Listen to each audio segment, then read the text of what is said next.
Well, good morning. Welcome to the Speakeasy Project. Good to see everybody this morning. I am Jeremy. Hope that you are having a fantastic Sunday. Glad that we're going to spend some time together for sure. This week has been a lot. Getting back into the swing of things. After last week, I appreciate everybody's patience. Last Sunday, I thought I was going to be a little bit further along the Feel Better road, but was still struggling to talk a little bit. Closer to 100% now, though. More.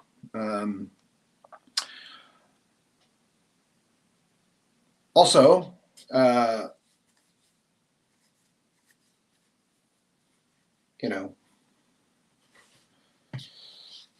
went well. So thank you, everybody, for your all the good vibes and prayers and all those things you sent my way. I definitely felt those. So still just a little bit of a fat lip, but that's okay.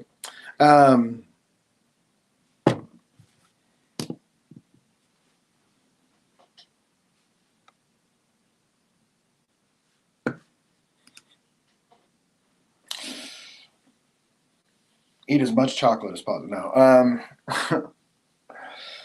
Uh, so for me, it was kind of getting all that hormone balance, hormone imbalance stuff under control, which was big. Um, and and then just kind of changing my diet too. I mean, that was a big one. I've always been active, so the hormone imbalance stuff was really slowing down my metabolism, doing some things like that. Once I kind of got that all under control, due to this like brain tumor that kind of sits in here. Um, so keeping that monitored, keeping the medications right, that kind of deal, and then just eating a lot better, cutting out a lot of junk, um, you know, uh, and really just trying to stick to like more proteins, vegetables, things like that. So more boring eating for sure. Although I will say, good steak, good fish. So, but I appreciate that. Thank you for recognizing. I think as of yesterday, down like 80 pounds. So like, the size of a, 8 to 10 year old, I guess, depending on the size of the kid. Man, I appreciate it. Yeah, no, just kind of been consistent, right? Just consistent and trying to eat better and that kind of stuff. Man, that's awesome. That's big. If you ever pick up like a 25 pound bag of something, right? Like, I don't know what a 25-pound bag of something would be. Dog food maybe would be a good option. You realize like how much extra some of that stuff is, Um, I was moving like an 80-pound bag of cement the other day, and I was like, I was carrying this around all the time, and that's pretty wild. So, man, that's great. I love that. I'm glad you're on that journey. Just my biggest thing that I've been telling people is try to eat fresh food. And even with your snacks and stuff, like try to do like grains and nuts and things like that, just protein kind of things.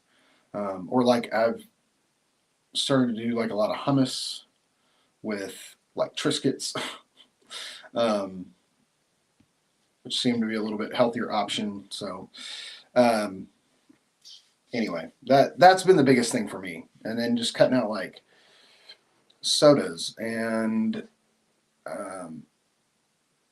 trimming back on like alcohol and I just different things that just have like useless calories. So it's all about staying in a deficit,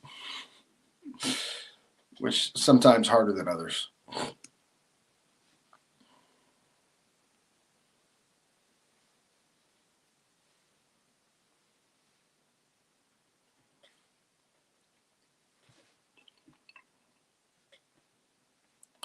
Oh man, Jeffrey, I'm sorry to hear that. That's brutal. We'll for sure be praying.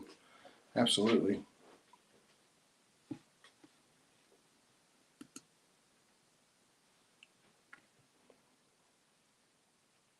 Morning, Jennifer.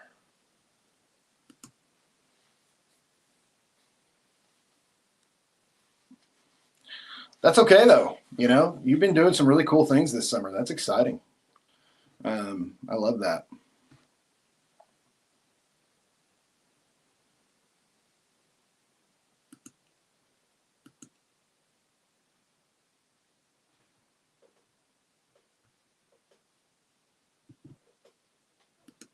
Oh, good to see the moosicorn this morning, for sure.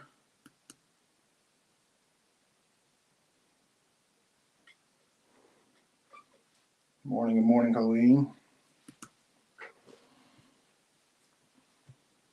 Laura and Allie. Good to see you all this morning as well.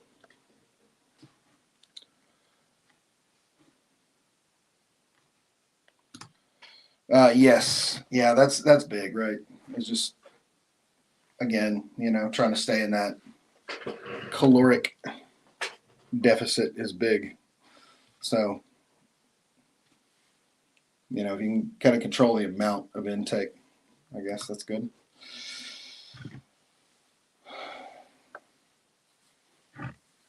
All right. Energy's still not back to 100%. Just been really, really tired. But feeling pretty good. So, not a real big surgery thing, but you kind of don't think about like the way those things weigh on your body, and just kind of and then getting back into the swing of work this week and like all of that kind of stuff. It just never fun.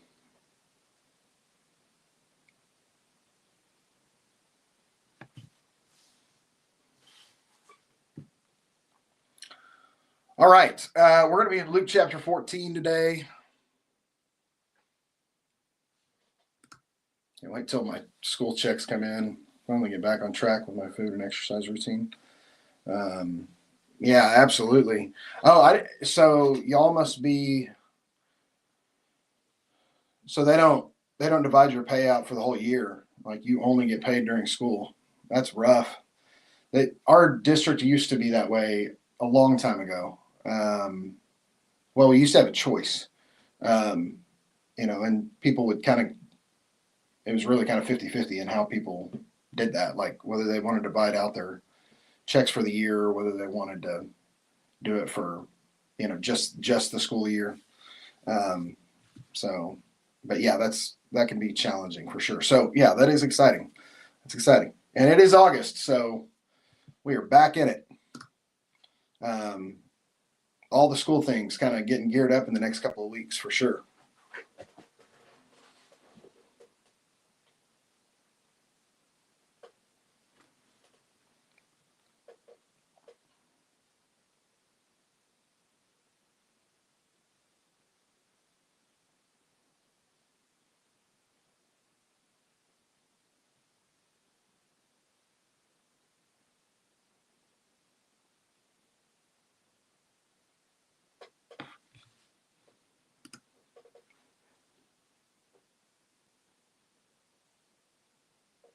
Oh man, that is brutal.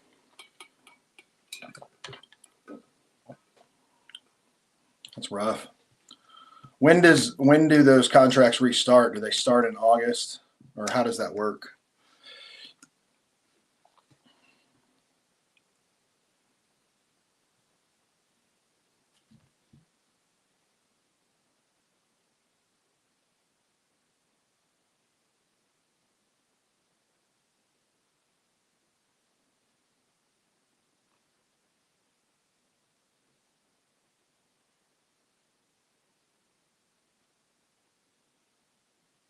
All right, we're going to be in Luke chapter 15 today, by the way.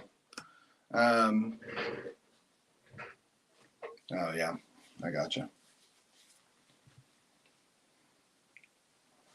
Man, oh, yeah, well, I guess the universities kind of start later. I was like, seems like a lot of schools are starting earlier, but yeah, the colleges usually don't go back, I guess, until end of August. That's true, so.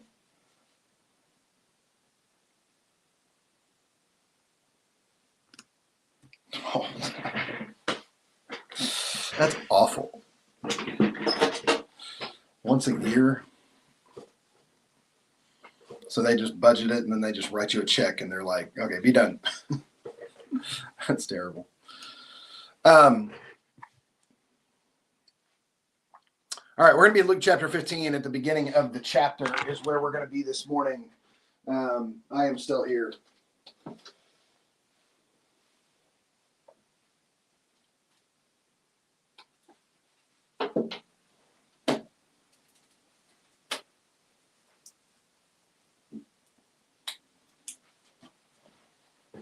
Luke chapter 15, very beginning of the chapter, verse 1. I'm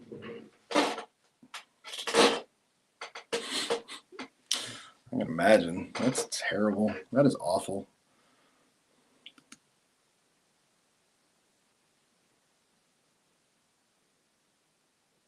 Oh, that's good. Twice a month while you're teaching is good.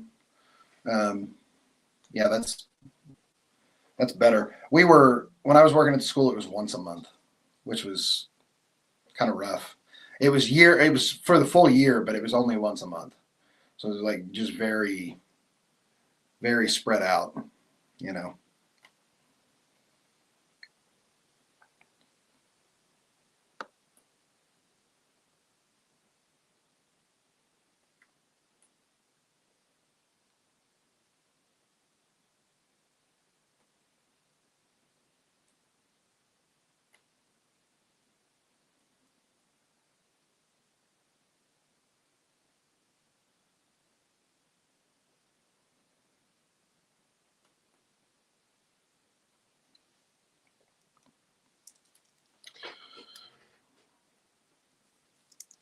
All right.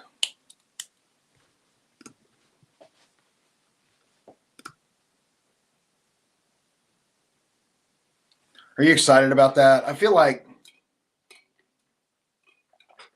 people either just really love that age group or it's really challenging for them. But that is exciting. I feel like if you're about it, like you're all about like that younger elementary age. All right, Luke chapter 15, verse 1.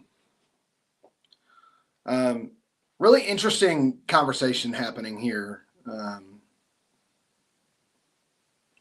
And probably one of the most popular verses in all of Scripture, or at least certainly, I would say, kind of in the deconstruction space with this passage. And probably just in general, but I think this is something that a lot of us have clung to over the past several years as we've kind of gone into a new way to look at faith and way to look at our journey, and just trusting in the goodness and the hope of Jesus. And but there's some really interesting things that happen around this. So I'm sure you'll catch it. Very familiar passage, but I'll go ahead and read it for you. It says, by this time, a lot of men and women of questionable reputation were hanging around Jesus, listening intently. Okay. So Jesus has this always enlarging crowd that is continuing to find themselves around him. And there are more and more and more people that continue to be sitting at the feet of Jesus and taking in the things that he's saying and the things that he's teaching. And so Scripture takes a moment here to make sure that we understand that there are people that are like, not of the elite, not of the, the leadership, not of the government, not of the, reputable backgrounds that are following Jesus at this point. It's like, there's a lot of people with questionable reputation is the way that Eugene Peterson says this. In the ESV, it says, now the tax collectors and sinners were all drawing near to him. Right. And so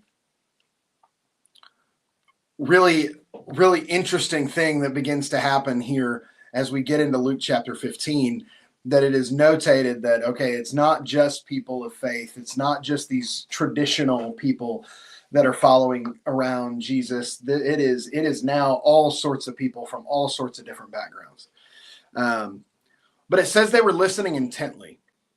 And I think that's a really interesting disclaimer that gets put on this passage. It says the Pharisees and religious scholars were not pleased at all. They growled. He takes in sinners and eats meals with them, treating them like old friends. Their grumbling triggered this story. So Jesus goes into this story. He says, suppose one of you had 100 sheep and lost one.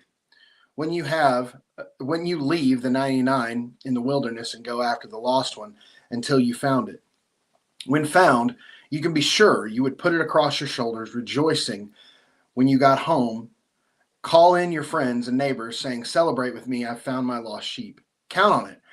There's more joy in heaven over one sinner's rescued life than over 99 good people in no need of rescue.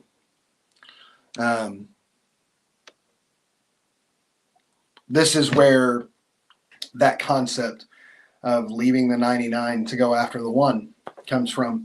And it is a very, very popular passage in that sense. But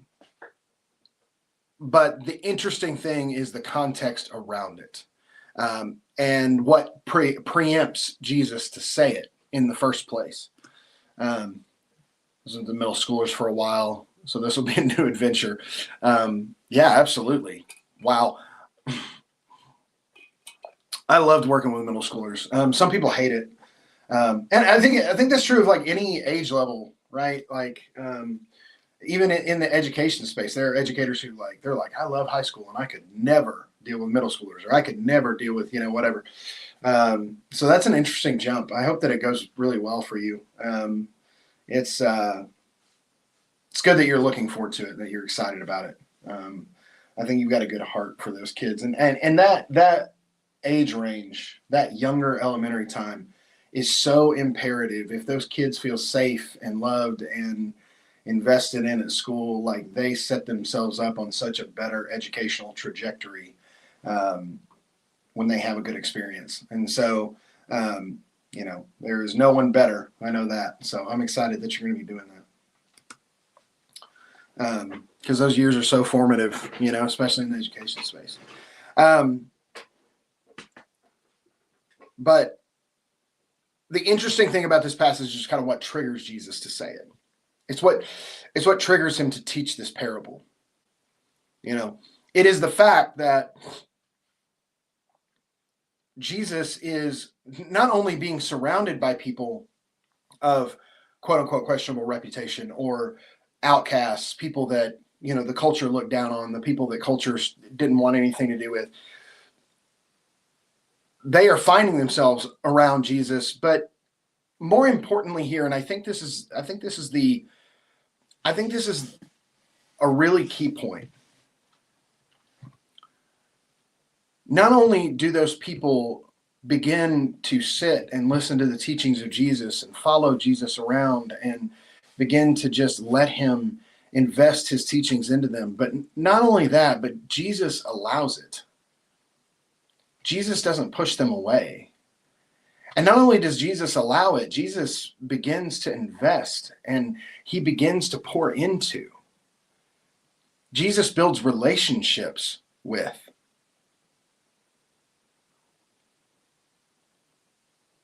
I mean, to the point where the religious elite and the leaders of the day are like, he takes them in and has meals with them. Now, that is not the condemnation that they think it is. That is not the negative thing that they try to portray it to be.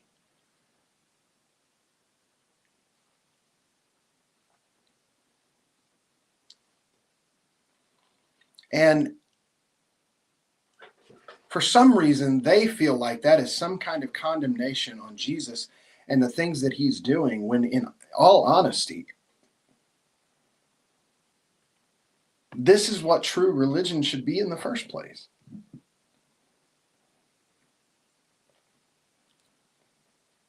Because Jesus decides not only are these people welcome in this space, that he is developing friendships and developing relationships with these people and pouring into them.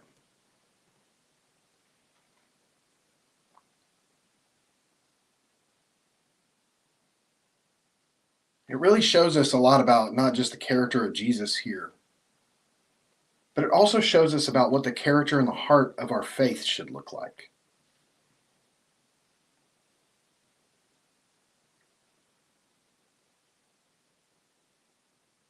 And too often, unfortunately, faith and love and all of those things have become so exclusive and so narrow-minded.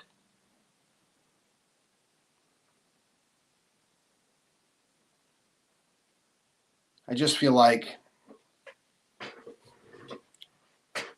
when you look at American evangelicalism, and when you look at the way that these people were being taught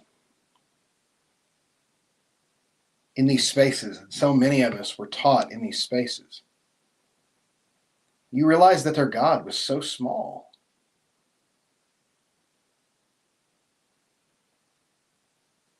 And that the love of this God that they worship was so tiny.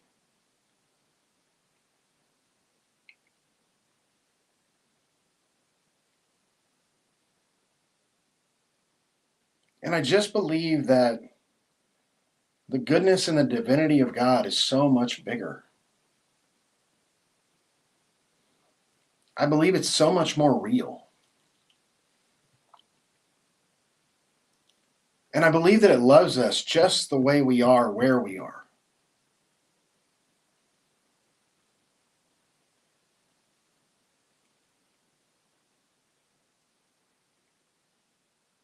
And I think that's the beauty of this passage, and I think it's the beauty of the context of it. Because yes, while Jesus teaches something really amazing here and says something really incredible here, in that, wouldn't we rejoice to go save the 99? Or wouldn't we rejoice in saving the one and leaving the 99? Well, that is a beautiful analogy that Jesus gives. It's that he wasn't just saying these things, he was doing these things. See, the thing that we don't think about very often is that Jesus didn't tell that parable as a challenge of how to act. I mean, maybe in a sense, but Jesus told this parable in defense of his actions. And that's a really key thing to remember here, is that he was answering to how he was acting, not telling people that they should be this way while not doing it. See, the beauty of so many of Jesus' teachings, and the reason that it feels authentic, is because it's not hypocritical. Jesus didn't say, leave the 99 to go after the one, while he spent a bunch of time with the 99. Jesus was clearly spending time with the one. Jesus was clearly going after the one. Jesus was clearly taking his time and investment and putting it into the one. And so for Jesus, this wasn't a hypocritical challenge or a do as I say do situation. This was Jesus defending his own actions and challenging others to think the way he thinks.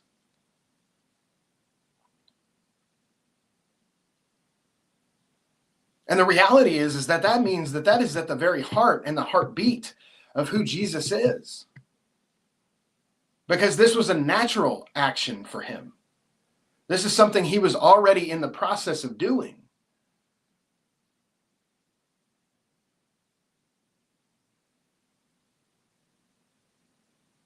I think that's the challenge for each and every single one of us, is that we begin to see the one as someone who is worthy and valuable of our pursuit and our love and our affection and our time.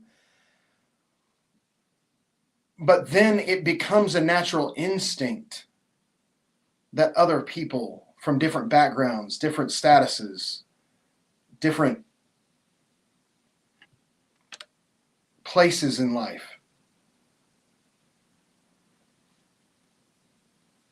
are worthy of our time and affection. That people in the deconstruction space are loved by God, and they are worthy of time and affection.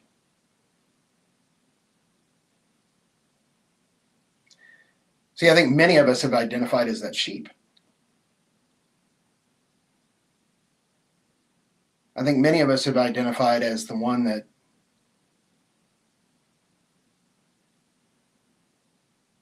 felt outcast, that felt separated.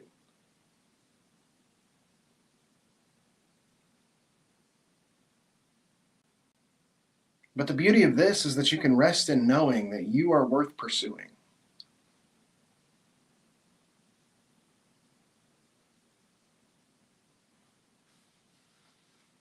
You are worth going after.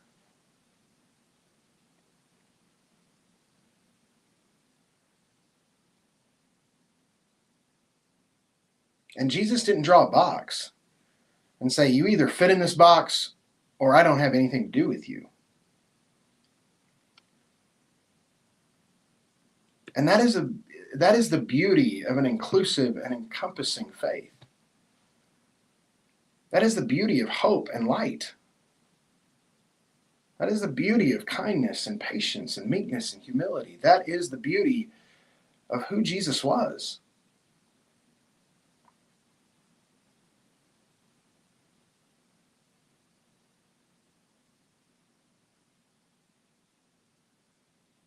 And that's the beauty of who we should be.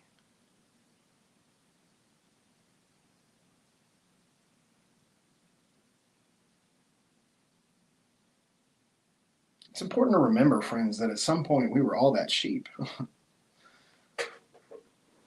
We were all the one that was alone. We were all the one that was out by itself.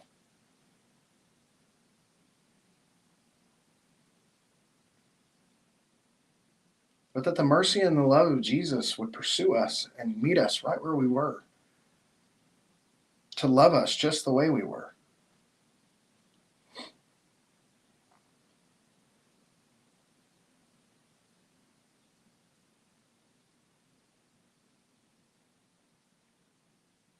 I think it's important to remember that's who we were and to never forget that that's who we were.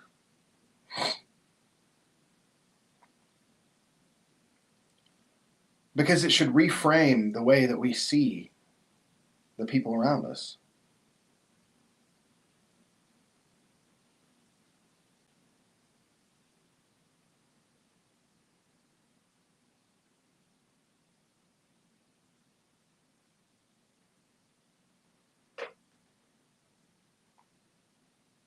That there is a celebration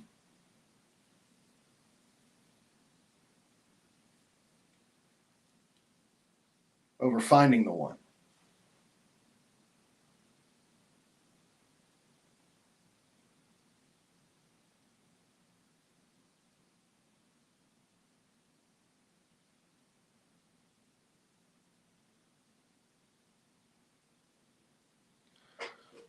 I love this passage for so many different reasons.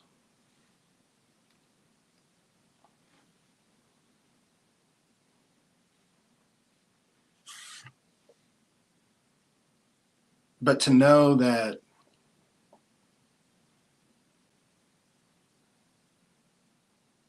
there is rejoicing in heaven over the pursuit and the finding of the one that was alone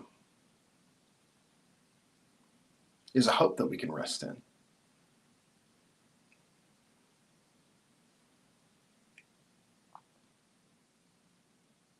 And I think it's really fascinating here that Jesus says there's more joy in heaven over the one sinner's rescued life than over 99 good people in no need of rescue. And you have to keep in mind who Jesus is talking to here. Jesus is not talking to people who didn't need to be rescued. He's talking to people who thought that they didn't need to be rescued.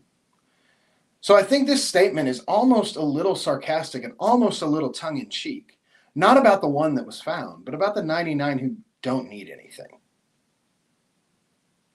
I think it was more like, oh, you people that clearly don't need anything. So since you don't, like, whatever, you got it together. What do you need me for?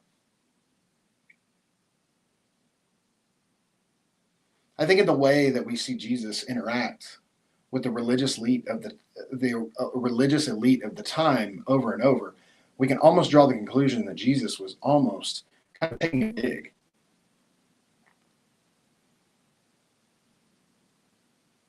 Saying, y'all clearly are in no need of rescue.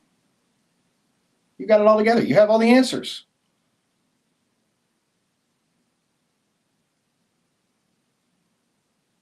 Why would I pursue you?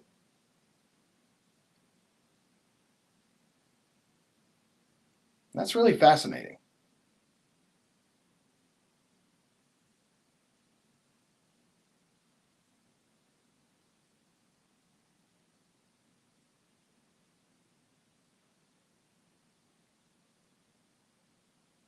But all of this story, this whole entire parable,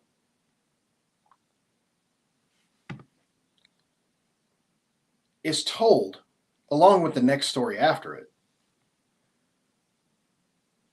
Because Jesus hears them complaining and murmuring. And you know that that's probably internal. They're just talking mess to each other about what Jesus is doing and who he's surrounding himself with.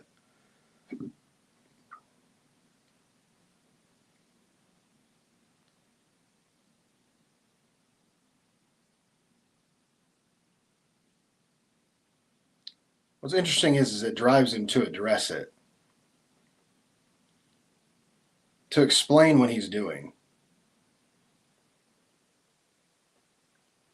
And here's the most important part, for them to understand it's not about them.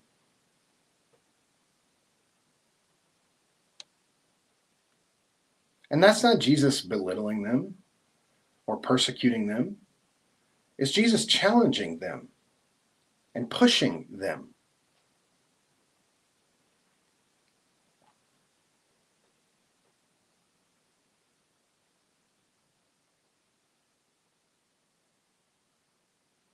I think the beauty of people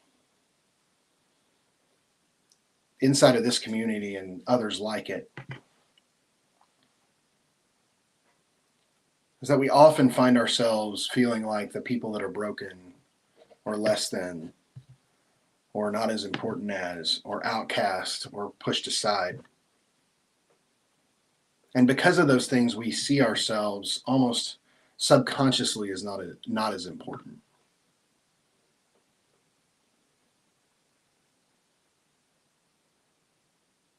But what Jesus is showing here to these people is that you are valuable and you are worth my time. That you matter.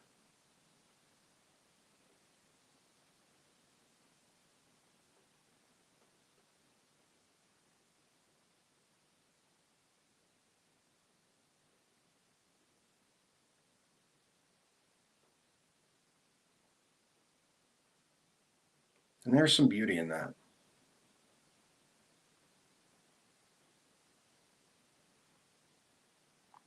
You can imagine that this conversation is happening publicly. And you can imagine there's some people who are sitting there feeling really awkward because they're like, I'm one of these sinners. I'm one of these tax collectors. I'm one of these, questionable reputation people. Like, they're talking about me.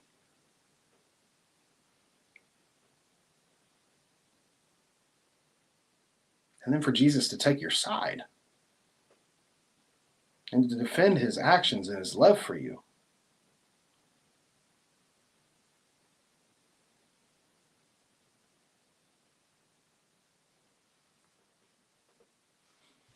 And this is really the most important part of the whole thing.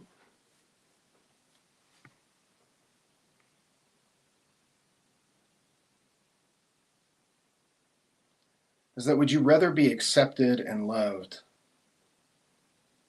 by the culture and by the popular opinion, or be accepted and loved by Jesus?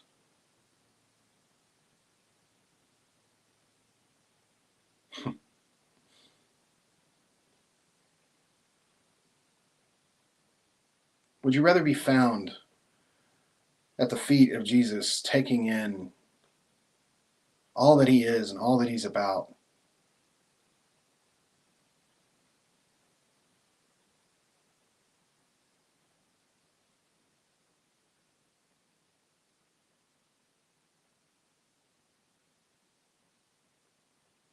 Or would you rather be found in a place where they have it all together? So, clearly they have all the answers.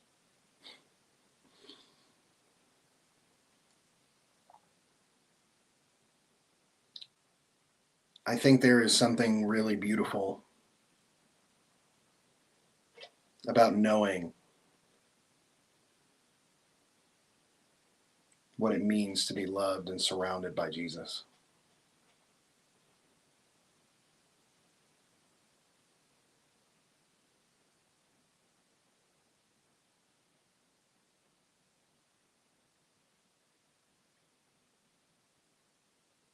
I think there's something really beautiful to be defended by Jesus.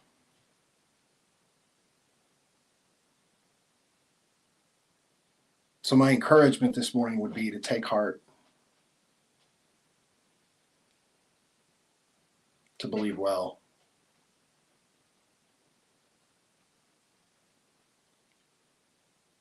Because while everybody else around you may think less than,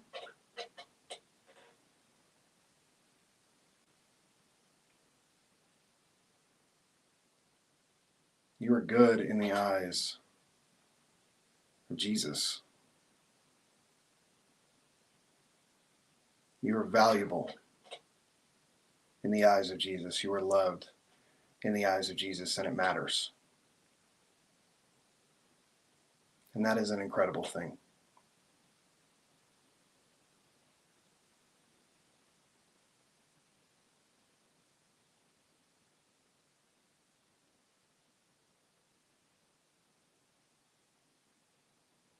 And we can rest in that. We can find hope in that. We can find healing and peace in that.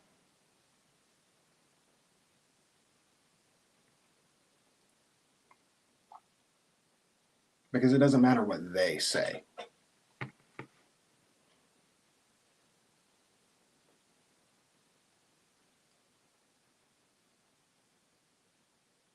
But are we found in the hope and the light and the love of Jesus?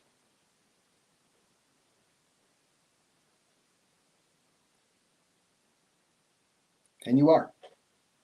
You are found there.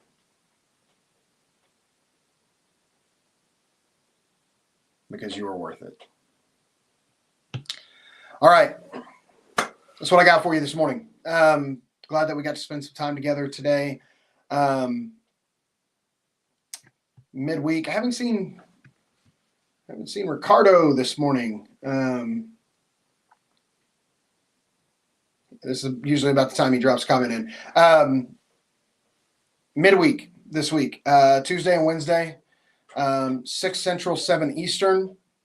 Come be a part of one, be a part of both, but it's on Tuesday and Wednesday, 6 Central, 7 Eastern. So you can come be a part of that.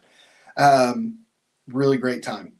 Other than that, we're in the normal clip. I'm glad to be here every single week. I'm feeling energized, feeling good about being here every week. I really hated to miss last week, but I just did not feel like I should be doing a lot of talking last week. So I hated to roll this one ahead, but it is what it is.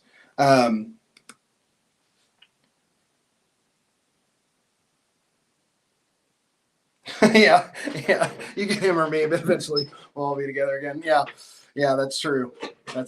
Yeah, it is the summer, but the summer is winding down, and I need this heat to go away. Look, the fall is crazy. It's busy. It's got its own stuff. School starting and all the chaos of that. But gosh, we could really use some cooler weather. Man, I appreciate that, Rick. Thank you. Just glad to be putting in the work. Glad to be feeling better, feeling a lot better for sure. So being back a little bit on TikTok too, and just making content again. It's been kind of fun for those of you who are there. I know I've seen a lot of y'all just making comments or, popping in here and there. Kind of fun to be back doing a little bit of that again. But a lot of people are like, what happened to you?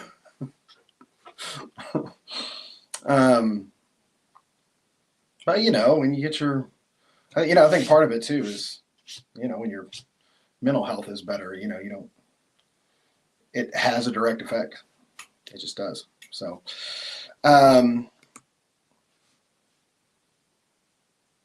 yeah, absolutely. Yeah, I think that's true. I know it's certainly true for me, but so true for many of us.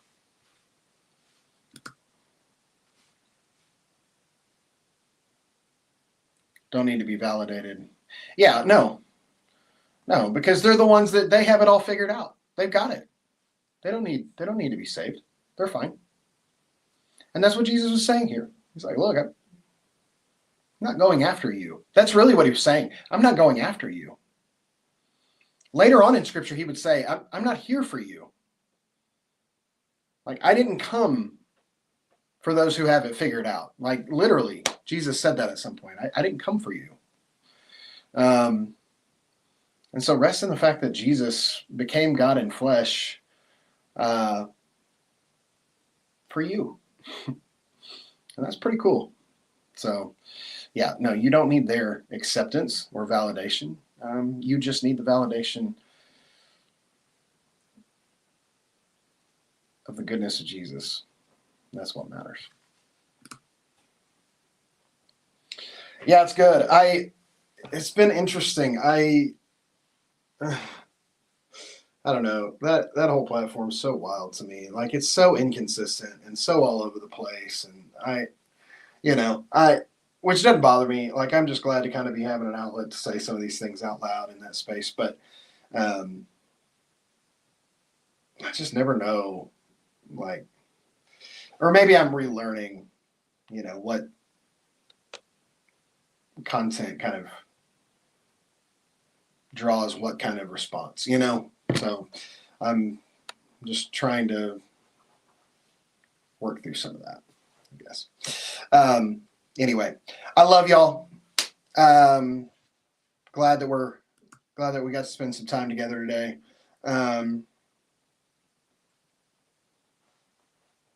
Oh, geez.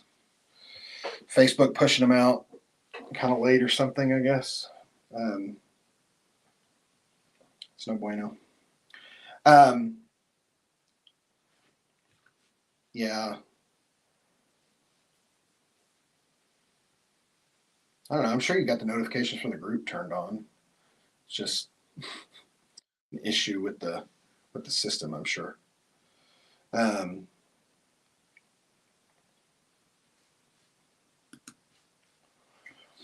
All right, y'all.